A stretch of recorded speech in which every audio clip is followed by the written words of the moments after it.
Hi guys, James at Rampant Lion Reviews again for you today with another beer review. For this one, we are going to stick to Sweden and we're going to return to a brewery that has now featured on the channel a good number of times before. I've had some really nice beers from these guys over the last couple of years, and this brewery are known mainly for their big fruity juicy sours, the Goses and the Berliner Weisses. And if you're interested in these beer styles, this is a brewery that I would highly recommend that you check out. These guys do some very nice stuff within those style categories, and I always keep an eye out for their beers, but it has been about 7 months or so since I last reviewed something from them, which is a bit too long in my opinion, but very curious to see how this one turns out. Fingers crossed it's another good beer, and I hope that you guys enjoy my take on this one as well.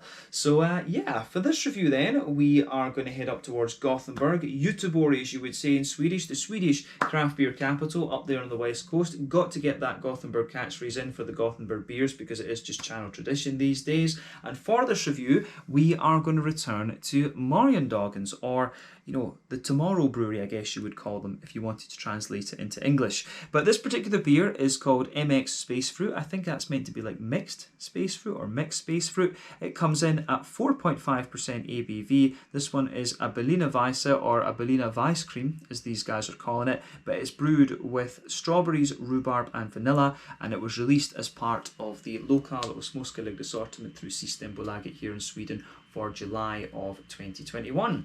So yeah, fingers crossed, as I say, this is another good one, but I think we should crack on with the review. I'm very curious to see what this one has in store for us. I need to make the effort to review a few more Morgondagens things over the next little while actually, but yeah, let's go for it then. So as always with my reviews, I'll tell you a little bit about the brewery before we taste the beer. If you want to get straight to the tasting, just fast forward.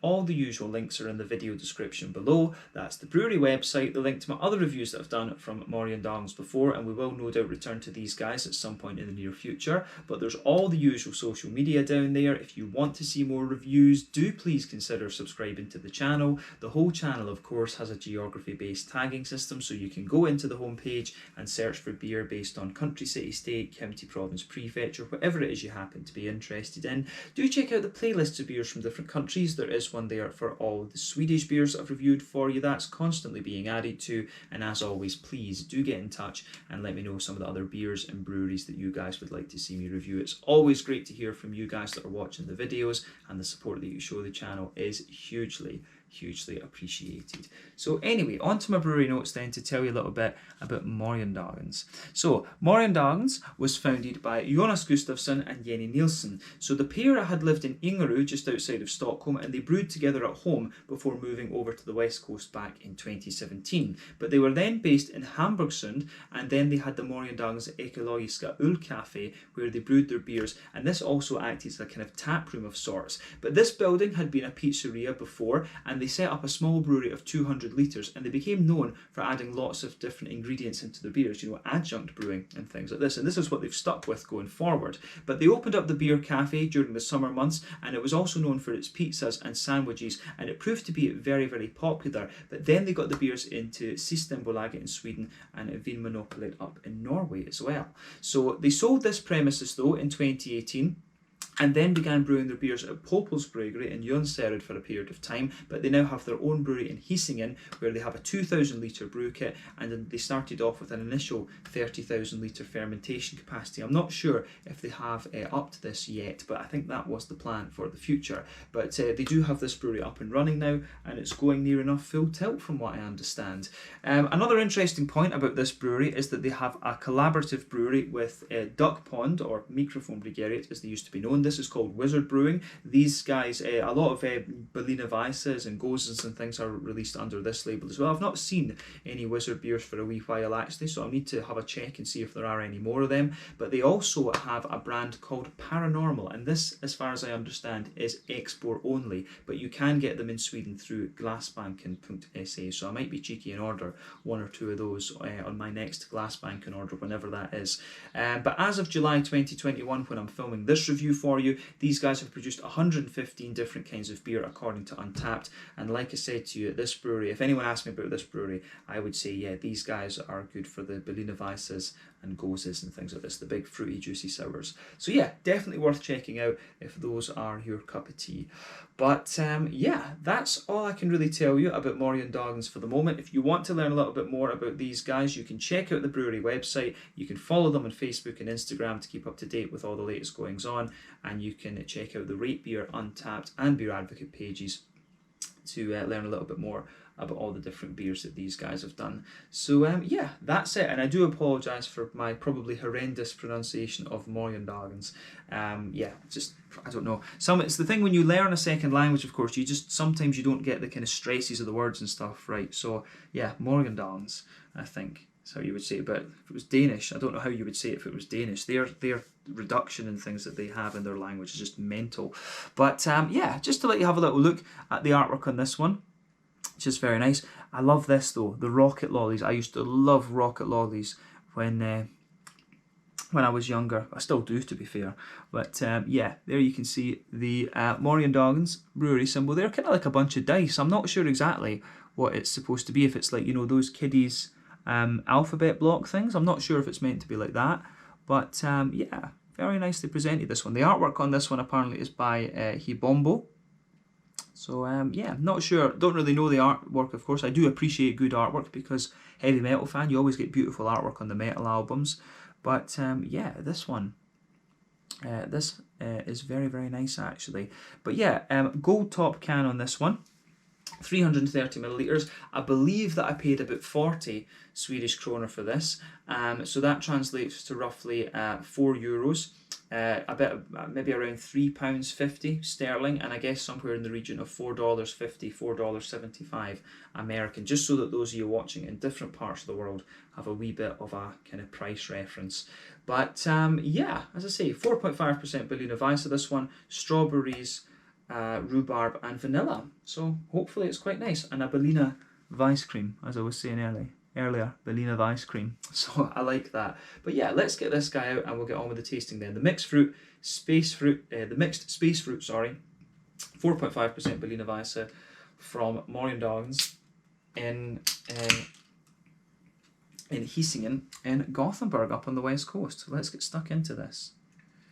So as I've told you in previous reviews, when it comes to sour beers, for me, what I really look for with these ones is I like them to have a nice, you know, I look at the transition from the impact, because they always come in and they're very sour, and then the way that they smooth out and mellow out and sweeten up is really what I look for. I find, you know, these modern juicy Berliner Weisses and things quite straightforward.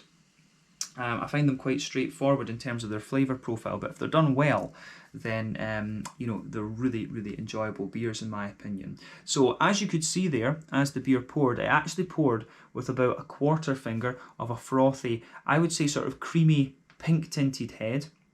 And you'll always get this, or you will often get this, I should say, from the Berliner Weisses and things. But yeah, as you can see, the beer has poured this lovely kind of rich cherry red colour, I would say. So yeah, it really reminds me of, you know, the Gibson SG guitars, the heritage cherry colour that they use on those. It really reminds me of that more than anything else. But yeah, you could see that this is a nice kind of deep, rich ruby red. I think that's a fair descriptor of the colour of this one. And you will, of course, always get these kind of colours from the big fruity Berliner Weisses and Goses and things like this. So remember, the colour of your beer is dependent on a few things. One, the type of malts that you use. This usually determines the magnitude of the colour. Two, the length of your wort boil. The longer you boil the wort, the more the sugars caramelise, and thus you'll get a darker colour of beer. Three, any adjuncts that you might use. And four, any barrel aging. And the latter two variables, number 3 and 4, they tend to play a role mostly when it comes to sour beers. So it's the adjuncts in here, the strawberries, I think, that are giving you most of the colour in this one.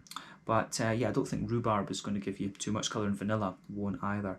But yeah, it certainly looks the part of one of these nice Berliner Weisses. It's remarkably clear as well, actually, which I was surprised about. So yeah, and I'm checking the bottom of the can, and there is actually no sediment on the bottom of this, and it's, yeah, barley, oats and wheat. So yeah, that is interesting. That is interesting for sure, that it doesn't have a little bit more It is interesting that it doesn't have a little bit more kind of haziness to it. As I say, this beer is actually remarkably clear. If I put my fingers behind the glass, you can see this one. It does have a wee bit of a natural haze to it, but other than that, not much. Usually the level of haze in these beers depends on the oat and the wheat content and the yeast to a degree. But yeah, this is quite a markedly clearer Berliner Weisse. So yeah, not 100% sure about that, but I'm sure knowing Morgondagens, it will taste very, very nice. But yeah, I think that's all we can really say about the appearance of this one. There's nothing particularly surprising about it when you consider what this beer is. But yeah, let's take a look at the aroma then. Let's go for it. Now that is interesting. Now, this isn't going to be a good reference for Swedish people, but it reminds me of strawberry ribena. At the same time, it also reminds me of those, I forget the brand name of these, but the syrups that a lot of people drink in Sweden. So you get these really thick syrups. It's almost the same idea as diluting juice that we have back in Scotland, but in Sweden it's a thicker syrup that you tend to use for these things. But the aroma that you get out of this just reminds me if you know, after you've diluted it, straight away after you've diluted those kind of fruit syrups, it smells like the strawberry one, actually. So it really has that kind of, it's not saft, actually. It's not, they don't call it saft. The Swedish word for that's completely gone out of my head. This is the thing when I go to the supermarket, I always learn new words because I forget things and I re-remember them, I relearn them. But yeah, this beer really smells very much like a kind of diluting juice, almost like a strawberry diluting juice, or strawberry ribena to those of you watching in Scotland or the anglophone world, I guess we could say. Although do you get ribena in America? I don't know. You do in Canada and Australia and things. But yeah, the aroma of this one, I think, is very, very nice.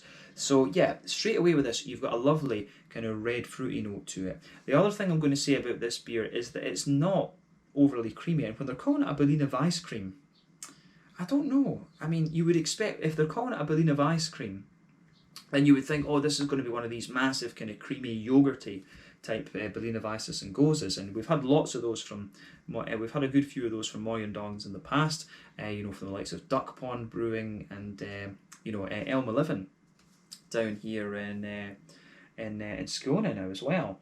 But yeah, it's this beer, it is very, very nice. So the backbone of this one for me, you do get a little bit of kind of breadiness to it. There's maybe one or two wee kind of bread crusty elements, but the backbone is really smooth and sweet. So you can definitely get a little bit of the oaty sweetness in there, and that's mixing in with the vanilla. There's a wee bit of a kind of white bready character as well, but it's certainly not as. It has a wee bit of that kind of yogurty thing that I've often picked up in other Berliner Weisses and Goses and things like this. But otherwise, it's actually not quite as yogurty and petit filou like as some of the other ones we've had. This one comes across as sweet but cleaner in a sense, if you like. So it's quite an interesting malt base in there. There's one or two little hints of maybe a very slight Werther's Original kind of butter candy type thing out of this, but mainly a little bit of a white bread and bread crusty sort of thing. A nice kind of smooth wheaty element. You can smell the wheat kind of thickening it up a wee bit, and you do have a little bit of that kind of creamy oaty note in there, and the sweet vanilla kind of mixes in with that. The rhubarb, I think, you can smell the rhubarb as a sort of subtlety kind of mixing in with the vanilla and the bread, actually. So you can smell that in the backbone. But the rhubarb's actually quite nice. It's quite nicely done. It sort of integrates into the rest of the beer quite well, actually. So I'm thinking, I'm going to check this on the can, but I think this beer doesn't have hops in it. And no, it doesn't. So the way you can tell with that is you don't have, you do get a little bit of an almost placebo effect with these beers, and I've said this in other sour beer reviews. You do get a little bit of placebo effect in these beers because you will quite often smell a little bit of grassiness from them. Sometimes even a wee bit of floral character, and you do get a little bit of that, but the way to tell usually with these sour beers is that it comes across as very smooth and very clean, whereas if it's from the hops itself, it's just a little bit more raw in a sense. It comes across as a little bit more raw and just slightly more pungent as well, actually. So yeah, you can smell a little bit of that stuff in here, but yeah, the aroma of this one, I think, you do get, as I say, you get a little bit of that kind of grassy placebo, out of it. Maybe a teeny bit of earthiness and a teeny bit of floral character, but for me, yeah, there is definitely a wee bit of a kind of grassy element to this. But yeah, on the fruity side of things, I think we've covered all that we need to with the malty and the kind of green component of this one, I guess we could say. But yeah, on the fruity side of things, it's actually a very rich strawberry that you get out of this, and that's really interesting. The level of richness that you get from the strawberry is quite nice. And I mean, of course, there are other little subtleties to it. I mean, it smells like it's a wee bit blackcurranty, it's a wee bit sort of figgy. You get all of these kind of things to it. But yeah, it's got a lovely, rich strawberry note to it. It's very much like a strawberry tart in a way. And this beer probably is based on some kind of cake that they've encountered at some point. So yeah, I would hazard a guess that is what this beer has been based on. But yeah, the aroma out of this one I think is very, very nice actually. So yeah, lovely, rich, oily, fruity characters in there. You've got a really nice, as I say, kind of bready backbone to it. The vanilla and the rhubarb coming out of this one. As I say, the aromas in these beers tend to be really straight shooting in a sense, and this one is no exception to that, but it's very, very nicely done. It's very, very attractive, this one. So yeah, take a bit of time to ponder that over before you taste the beer, but I think it is about time for us to taste this one then. So yeah, this is the Mix Space Fruit 4.5% Berliner Weisse from Morgondagens in Hisingen in Gothenburg, brewed with strawberry, vanilla and rhubarb. So yeah, let's get stuck into this one then. Very, very curious to see how it turns out. Slàinte, skål, cheers.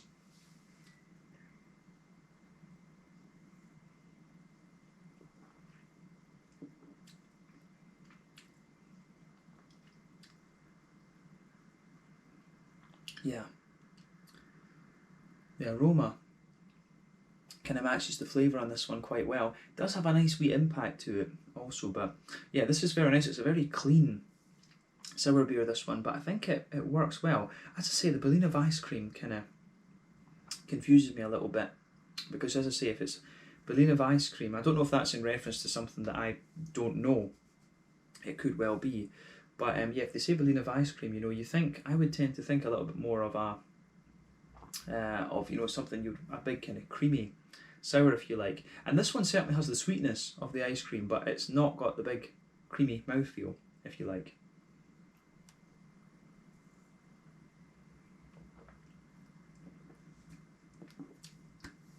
But yeah, this is another lovely, lovely beer from Morgondagens. Absolutely.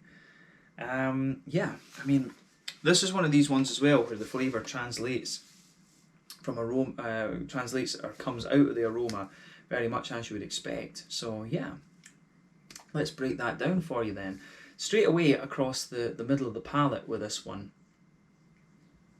you can feel that nice, smooth, bready character there. That just blankets the middle of your tongue. If you go to either end of that, middle third of your palate, you do get one or two little bread crusty elements there, but as I say, it's a soft white bready note in the middle third and the back third of your palate. Then at either end of it, just a little bit of bread crust. But on top of that, you can feel a wee bit of the wheaty character just kind of smoothing the beer out in a sense, and that goes into middle third and back third of your palate as well.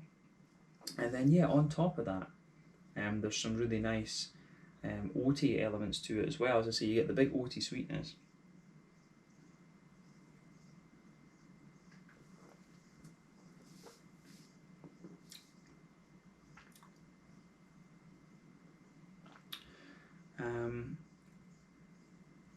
Yeah. On top of that, you've got a nice kind of oaty, creamy sort of thing. As I say, the oaty creaminess in this one is quite interesting, because on top of the the wheaty bready layer, you can feel that the rhubarb kind of integrates into that, which I really like. So yeah, the rhubarb kind of integrates into that, I would say. And then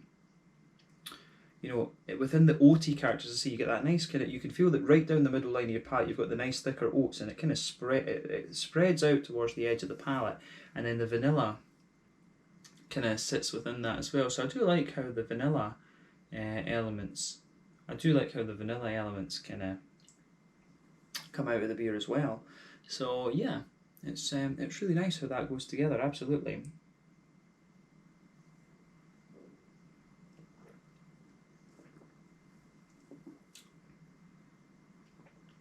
So yeah, the way that the two non-fruit adjuncts, I guess you could say, the way that the two non-fruit adjuncts in this one come out is very, very nice. So yeah, the middle third of your palate is really interesting in this one. You do get a wee tiny hint, just in the dead centre of your palate in this beer, you do get a little tiny hint of a kind of Werther's Original butter candy type thing. And again, I think that works very, very well for this beer. I think it goes, that side of the beer comes out very, very nicely. So thumbs up to Morgondagens for this. The malt base in this one is really nice, but as I say, I was expecting something, a big, thick, creamy sort of Berliner Weisse from this one. So I was surprised at that, but I'm not disappointed in the beer in the slightest. It's the same standard, and it's the same high standard that we would expect from Morgondagens. I just wish I knew what the inspiration for this thing was, the Berliner Ice cream. That's going to annoy me, but yeah, I'll probably figure it out right after the video. But anyway, sod's law, it always happens. But yeah, onto the back third of your palate then. So border region between middle third and back third of your palate. You feel a wee bit of a bready build up, a wee bit of bread crust, and then yeah, into the back half of that back third of your palate. Though you can feel, you can feel a little bit of a kind of bread crusty quality. On top of that, you've got a wee bit of a kind of white bready sort of thing, and then above that you've got a little bit of a kind of yeasty. You have got a little bit of a kind of yeasty note to the beer as well. So you can feel that the flavour of the beer is a little bit taller towards the back. It's a bit taller towards the on the back third of your palate, so you can feel it goes forward like that. And as you come further forward on this one, you can feel that the flavour just kind of condenses down a wee bit. Then as you go into the middle third of your palate, it's a little bit more kind of squashed and close together. But I think that suits this beer to a degree as well. The way that the yeasty notes are a little bit more airy and slightly bready in a sense, but yeah, the yeast isn't too prominent in the flavour of this. But yeah, I like how it goes about its business in that sense. On the hoppy green side of things, it doesn't have hops in it, this beer, but anyway, you do get a wee bit of a placebo earthiness, I think, in the back corners of your palate. And as you move further forward, it's fairly smooth and almost slightly herbal, and you do get a wee teeny floral and grassy sort of placebo on the front corners and front curve of your tongue respectively. But yeah, of course, it's all about the fruitiness after this. So front third of your palate, then you can feel the border region there. There's a wee bit of a bready build up and a bread crust, then a smooth. Then underneath that, there's a sort of smooth white bready character to it again. So I really like how it goes about its business from that perspective as well.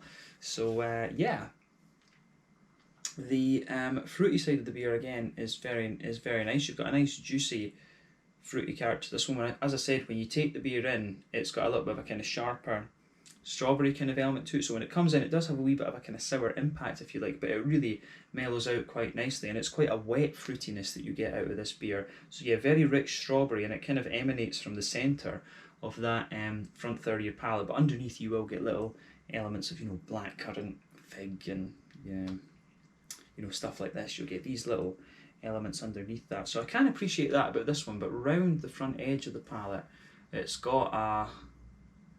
certainly has more of a kind of juicy.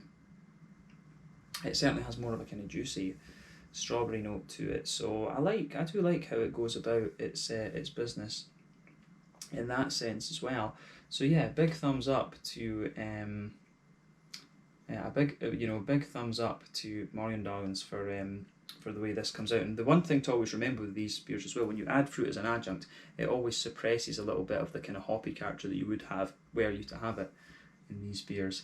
So yeah, this is definitely interesting for sure, and it's a bit different from what I remember from our last Morgondagens beers. I don't know how many we've reviewed from this brewery, maybe about 7 or 8, something like that. But yeah, gets a thumbs up from me, this one. Certainly an interesting beer for sure. and it mellows out its sour qualities quite nicely. But yeah, let's kind of check out the mouthfeel of this one to round off the review. I think we've covered everything we really need to on the flavour. As I say, these beers very straight shooting, but when they're done nicely, they are lovely, and this beer fits that down to a T.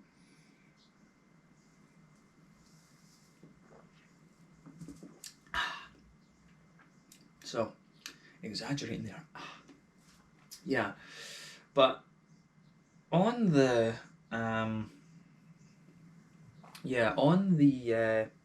the mouthfeel side of things, then I would say that this beer, it's kind of bottom end and mid bodied. The carbonation is very, very smooth in this one. It's a very wet mouthfeel actually that you get out of this. But like we said, the malt base is very smooth and slightly sweet at the same time, so I really like how that goes together. The rhubarb almost gives it a wee teeny hint of spice, but you don't feel that much. It's the breadiness, you feel like a smooth breadiness to the beer. The rhubarb is quite well integrated into that, and the sort of sweetness, if you like, comes from the oats and the vanilla, I would say. And I think the further you go into the aftertaste, you get a wee hint of that yogurty sort of thing. But since this isn't a creamy Berliner Weisse, you're not getting it as much as you would in other examples of the style. In terms of the bitterness and IBUs in this beer, I'd say that, technically speaking, this is probably a 0 IBU beer. But yeah, I mean, it probably will have, 5 IBUs at the max, something like that. It will have a couple, I would say. But on the fruity side of things, like I said, the sour impact of this one has a wee bit of sharpness when you take it in, but it really mellows out and juicens up very, very quickly. So yeah, I do like how all of that goes together. A nice concentrated strawberry note, then a few lighter fruity subtleties underneath that as well, but quite a wet, juicy, fruity character. But yeah, overall, I think this goes together very, very nicely. So yeah, we can round off the review there. So this one is the mixed space fruit, a 4.5% Berliner Weisse with strawberry, rhubarb and vanilla from Morgondagens in Hisingen in Gothenburg up on the Swedish west coast. So yeah, I think we can leave it at that for this review. Really interesting one. But yeah, nice to get back to Morgondagens, so I need to keep an eye on what these guys are releasing over the next little while. And I do need to have a beer from the Paranormal brand as well, actually. I was wondering why when I searched for Paranormal before I couldn't really find much on them, but if they are part of Morgondagens, and I know that now, makes sense. Right, anyway, thank you again for watching my beer reviews. Until the next time, please like, subscribe, share, all the usual YouTube stuff. Let me know your own thoughts on this beer in the comment section below. Let me know what your favourite beers are from Morgondagens as well, and I'll catch you guys in the next review. The mixed space fruit, 4.5% Berliner Weisse with strawberries, rhubarb and vanilla from Morgondagens in Hisingen in Gothenburg. Till the next time, Slanja just now, and I'll catch you guys soon. Slanja, skull, cheers, and do check out this one. And if you haven't had a rocket lolly, where have you been? There we go.